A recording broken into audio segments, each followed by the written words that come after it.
Welcome to our RCF online gathering. We're just so glad that you could join us, particularly today as we spend some time sharing about our future. You know, we've been sowing seeds and dreaming for quite some time about what a church without walls might look like. And because of these unprecedented times, we've kind of been forced to leave the comfort of the familiar for the adventure and often discomfort of the new. But whatever the circumstances, we can say that we're more like a church without walls today than we were before the pandemic. And I think for some of us, the thought that church might not look the same again fills us with a kind of anxiety and dread. But for others amongst us, it fills us with a real sense of excitement about the future. Our constant refrain over the last few years has been, you are the church, be the church. And we've tried very hard to change our language, albeit very slowly. And we talk about things like gathering, not going to church. No, we're not going to church. We're gathering as the church, if you know what I mean. It's really, really hard because so often we just slip into the old language. We're going to church, and okay, it's not a crime. But what we're doing is we're trying to change the way that we think. We gather as the church to share our lives and gifts with one another so that we can encourage one another to share the love of Christ in their neighbourhoods and their communities. You know, we're looking forward. We really are looking forward to gathering at some time in the future. And we're listening to the advice and trying to discern the opportunity that this time is bringing. When we do get the green light to gather without restraint and the risk of spreading COVID-19, we will begin by locally gathering in small groups, simply breaking bread, some teaching, possibly pre-recorded, and sharing up-to-date stories of what God is doing with one another and in our communities. Slowly, we will introduce a larger gathering, perhaps once a month, and bring everyone together. In the meantime, we will continue to listen, talk, and seek to understand what God is doing and saying right now. I'm conscious today that today might seem a bit talky, but some things need to be communicated. If it seems long, just pause it. Have a cup of tea, have a cup of coffee, and come back and listen to it in bite-sized chunks. Please prayerfully consider being involved in everything that you hear, particularly the Ethos journey, that you will hear a little bit more about later on. If you really want to see something emerge in this region that we've not seen before, I want to encourage you to get involved, because new wine needs new wineskins. Oh yeah, we love the new wine, but when we have to think about preparing the wineskin for it to go in, then that's hard work. The problem is often if we just pour the new wine into an old wineskin, the wineskin splits. Ethos is all about renewing the wineskin to contain the new wine. Our hope and prayer is that within this offering today, you will find reasons to be encouraged and continue with us on our journey to discover what it means to be a church without walls, where Jesus Christ is the core. I hope you enjoy what you're going to hear. Now the 11 disciples went to Galilee, to the mountain to which Jesus had directed them. And when they saw him, they worshipped him, but they doubted. And Jesus came and said to them, "All authority in heaven and on earth has been given to me. Go, therefore, and make disciples of all nations, baptizing them in the name of the Father, and of the Son, and of the Holy Spirit, teaching them to observe all that I have commanded you, and behold, I am with you always to the end of the age." You might have noticed a deliberate mistake in the reading. It says they came to a mountain, the disciples saw Jesus, but some doubted. It's worth noting that the doubts of the disciples don't stop the purposes of Jesus.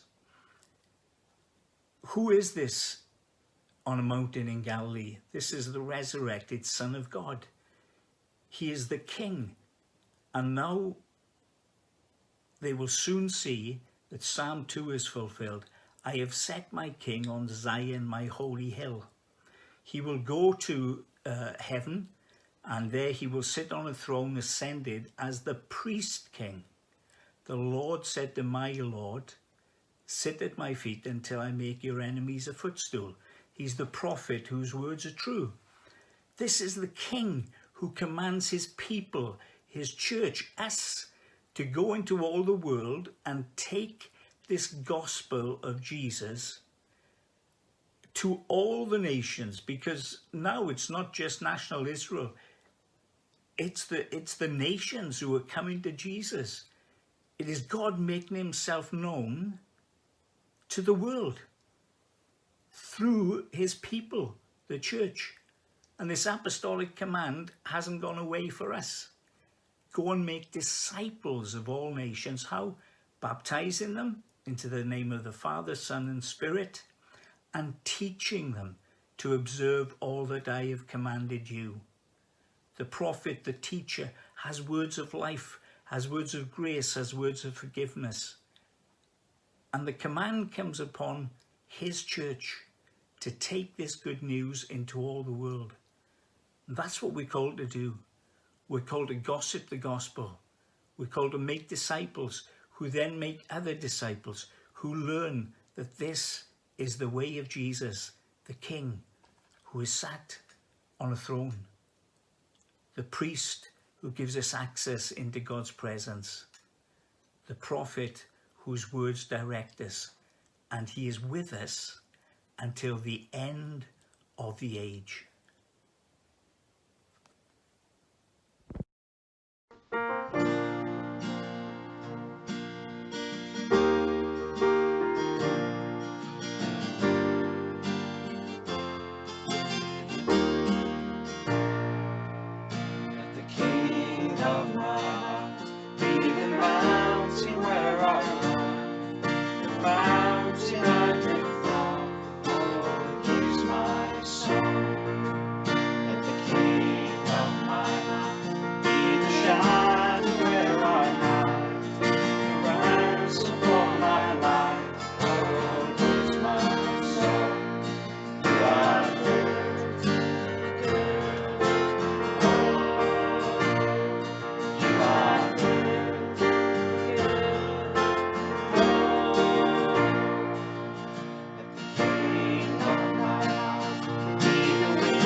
When the night is holding on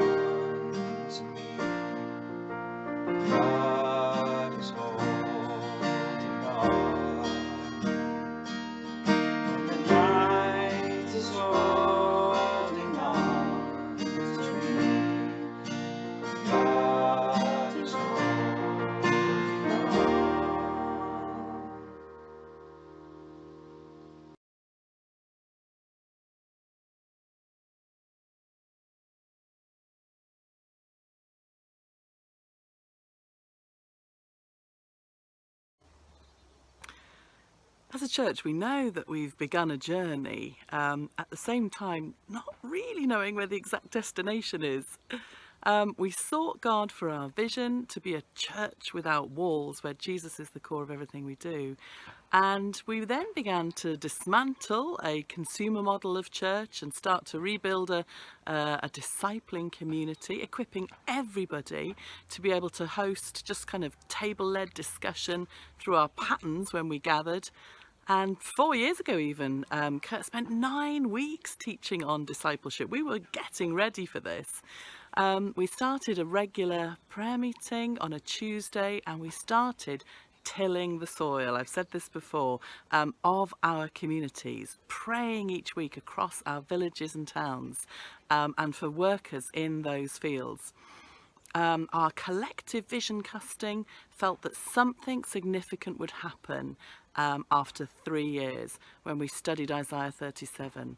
We actually got very close to leaving the Baptist Union, and then at the 11th hour we kind of met with Simeon Baker, the Director of Mission for the Baptist Union of Wales, and we just felt we might be on the same page as them regarding our desire to become serious about missional communities. I am excited, I'm expectant about what these next 2 years will bring.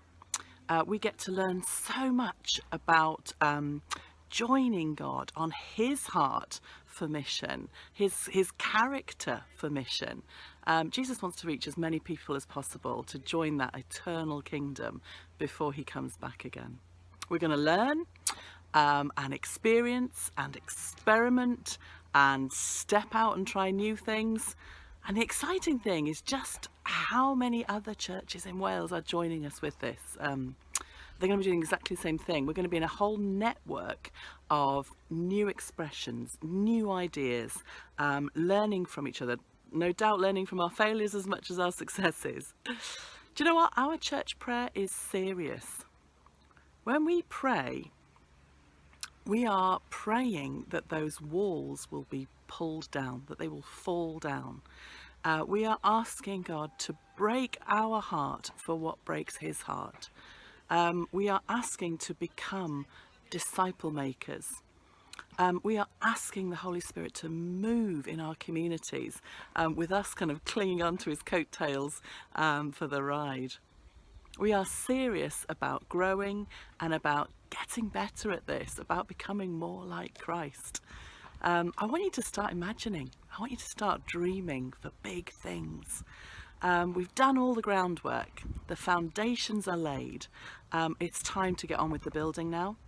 And I believe that Ethos is going to be one of those ways, one tool that helps us, that God is going to use to teach us more about him and to challenge us further.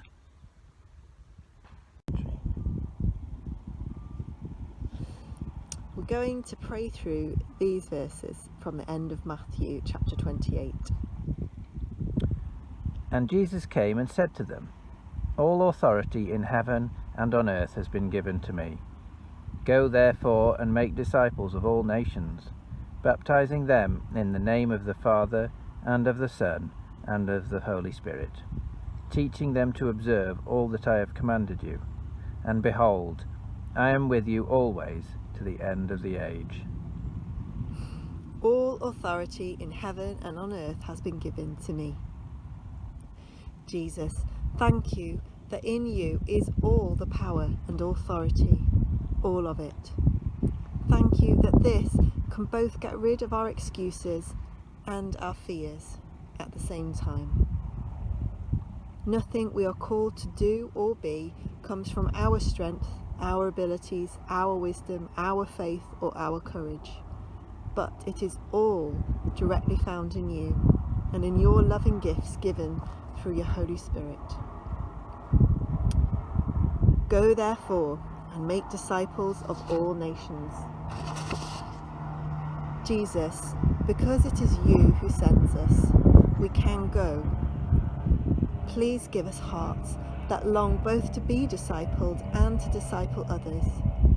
Thank you that we're not called to make converts.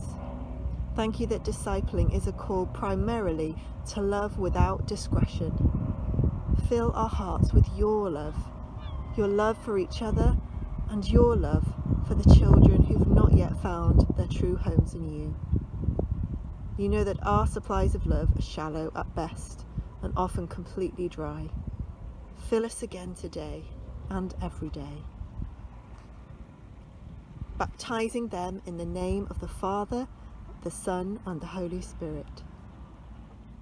We long to see our own lives in complete surrender to you, Jesus, and we long to see so many more baptisms, the outward sign of death to self and full acceptance of the new life of Christ.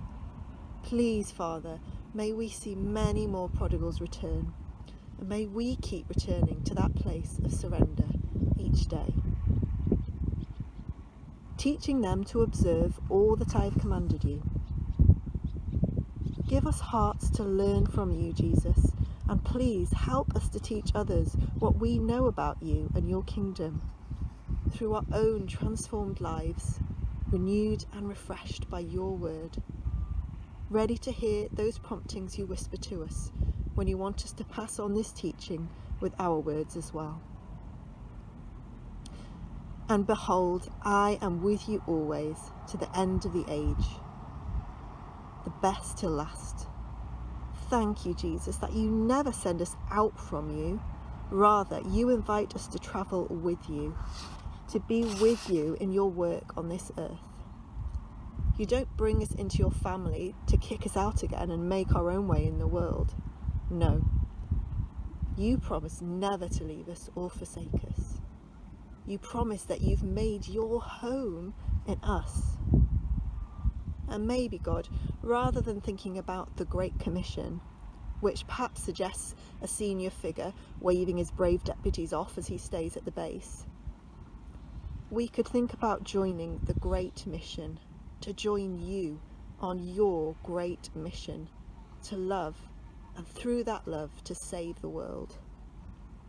May we all feel excited and privileged to be given such a chance to stay so close by your side as you do your work in this world, even using us to do it.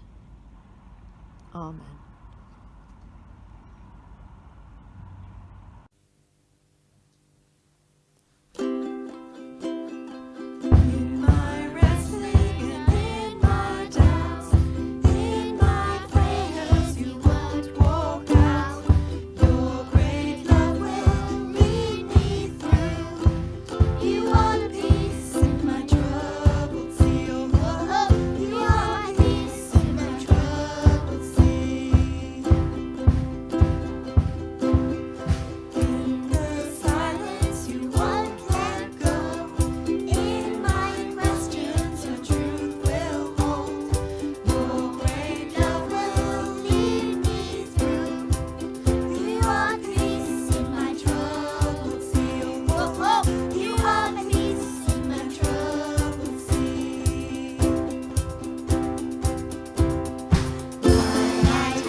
On Sunday, July the 12th, Ali spoke about what is God doing in 2020.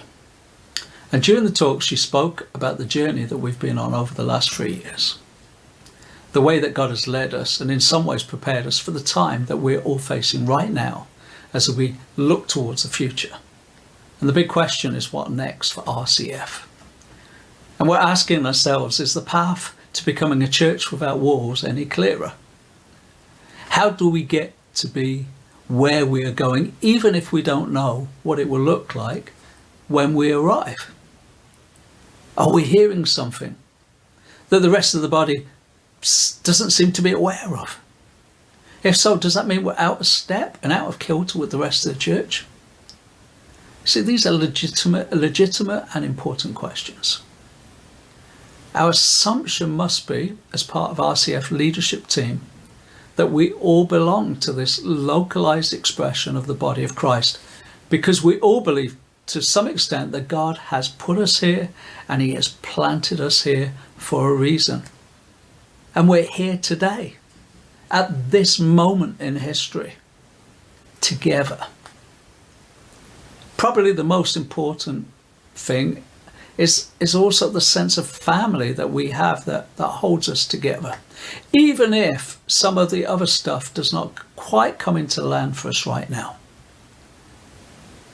As a church, we belong to a worldwide family, the church, wide and diverse, not a denomination, not an organisation, but those who by grace, who have put their trust and faith in Christ and in him alone for their salvation. And as part of this, we share that sense of commonality and purpose and belonging. And we found our home as RCF in a group of churches that call themselves Baptists. And at the heart of what it means to be a Baptist is this wonderful declaration of principle, which is made up in 3 parts. You might be aware of this, you might not, but just listen to these words. That our Lord and Saviour Jesus Christ, God manifest in the flesh, is the sole and absolute authority in all matters pertaining to faith and practice, as revealed in the Holy Scriptures, and that each church has liberty under the guidance of the Holy Spirit to interpret and administer his laws. Secondly, that Christian baptism is the immersion in water into the name of the Father, Son and the Holy Spirit of those who have professed repentance towards God and faith in our Lord Jesus Christ, who died for our sins according to the Scriptures, was buried, rose again on the 3rd day.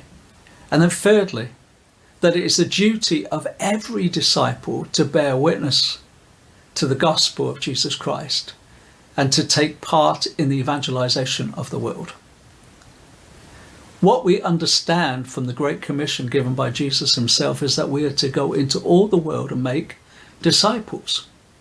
It's interesting to note, no matter how hard you look, nowhere in the Bible are we told to make churches, build churches, establish churches. In fact, Jesus said of himself, I will build my church. And he says to the church that we're a part of, go and make disciples. As members of RCF, we have heard this loads of times over the last 3 years. And maybe you feel like saying, oh, come on, Kurt, enough already. And I'll understand. I understand where you're coming from. But we might have to come to a place where we have begun not only to acknowledge the truth, but to put substance and action into this. The question for some of us is no longer should we make disciples, but rather how do we make disciples? Should we love our neighbour is no longer a question.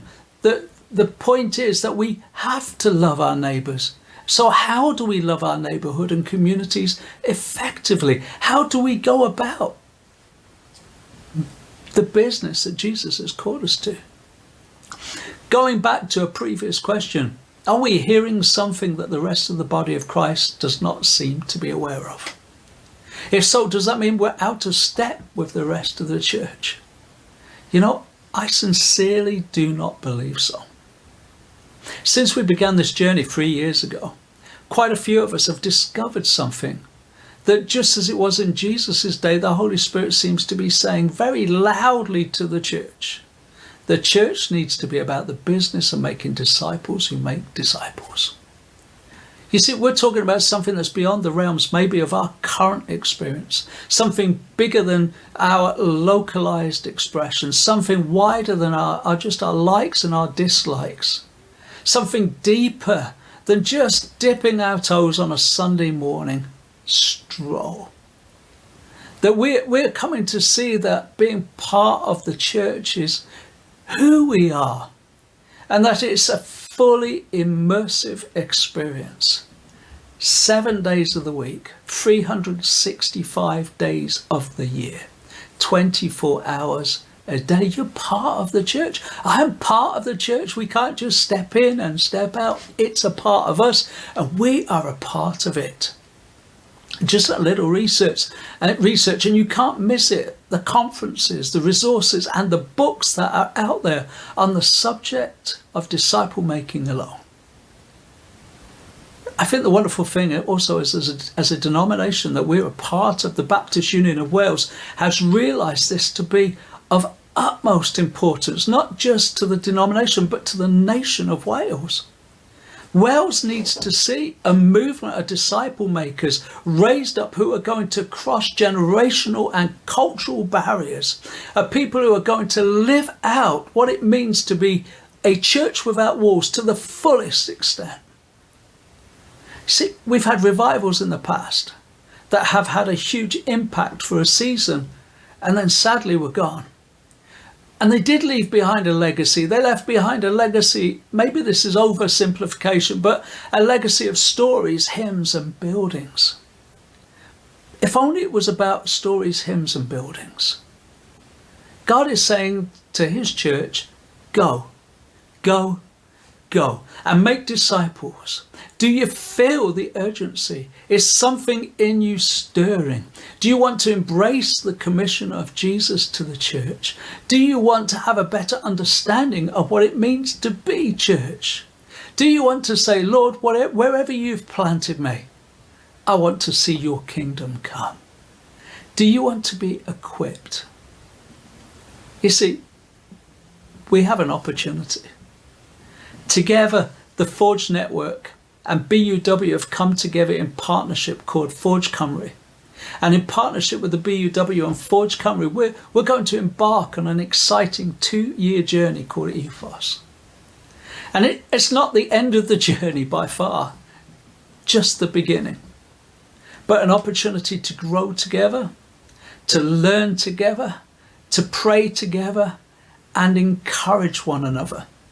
To build relationships and friendships with others throughout Wales who will be on this journey with us. But most importantly, as Cam points out, this journey is not just about hearts and minds, but it's also about hands. It's finding expression in the God call on all of our lives. See, this is something I believe as a local pastor has a potential to bring long-lasting change. Change that has the potential to reach down long after we have gone to subsequent generations. You know, we've talked many times about the need for a few brave ones.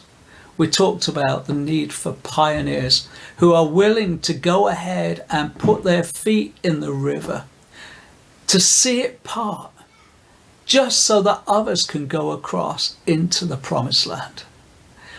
I know this is a big ask. I know what we're asking for is a commitment, and I know how hard that is for so many of us who have busy lives. But what I'm asking you to do is prioritize for the sake of the kingdom. We're looking for folks who would join us on this journey. Jesus said, come follow me and I will make you into fishers of men. I love it as we read through the Gospels and we see the response of those disciples who Jesus called, who just suddenly just turned their back on everything to follow him. My question is, will it be you?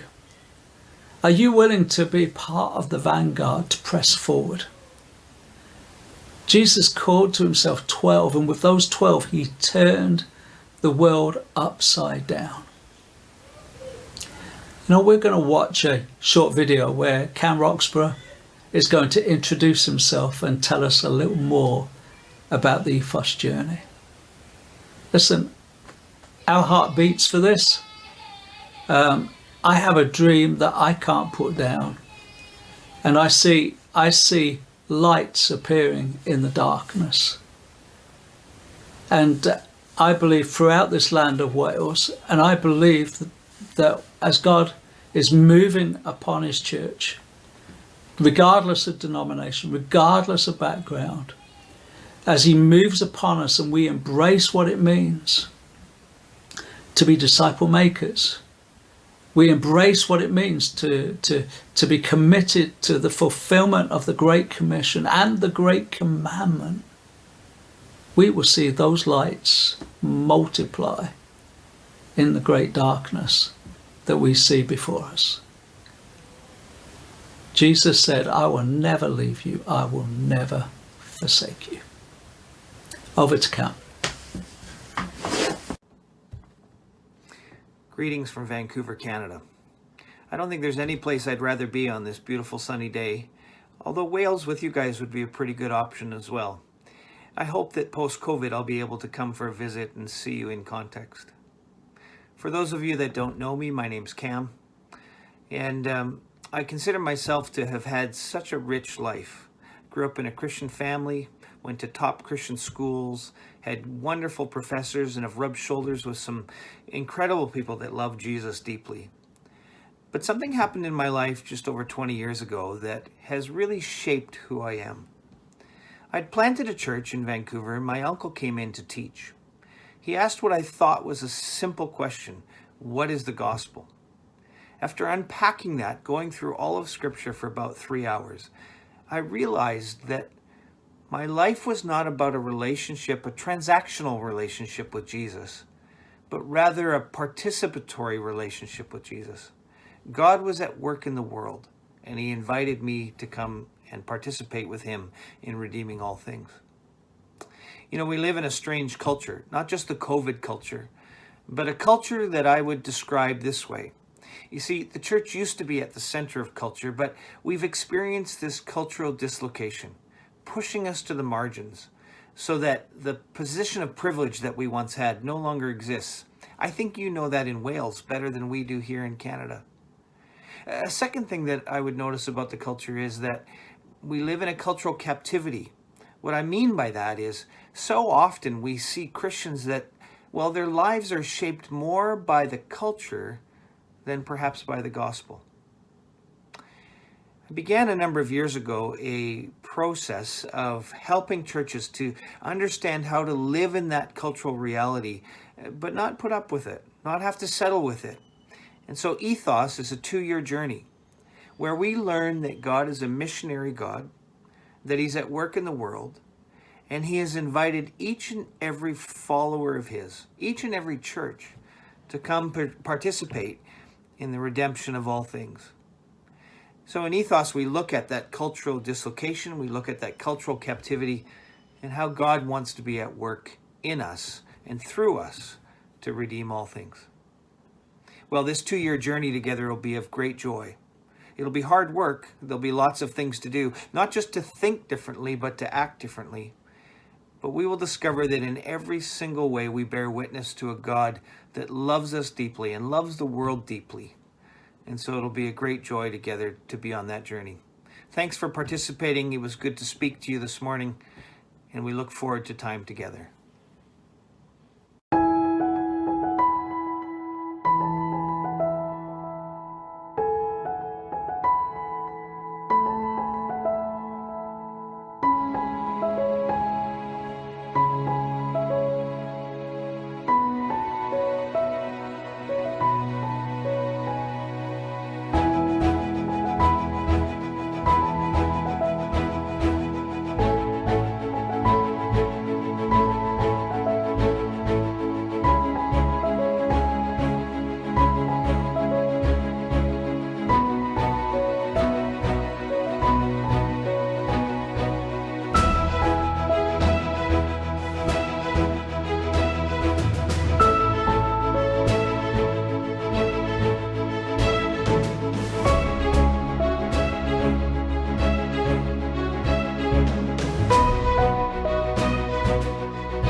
I hope that's been of some encouragement to everyone, maybe bringing some promise of adventure or encouragement to keep on going, even though at times it seems like the road ahead is not so clear.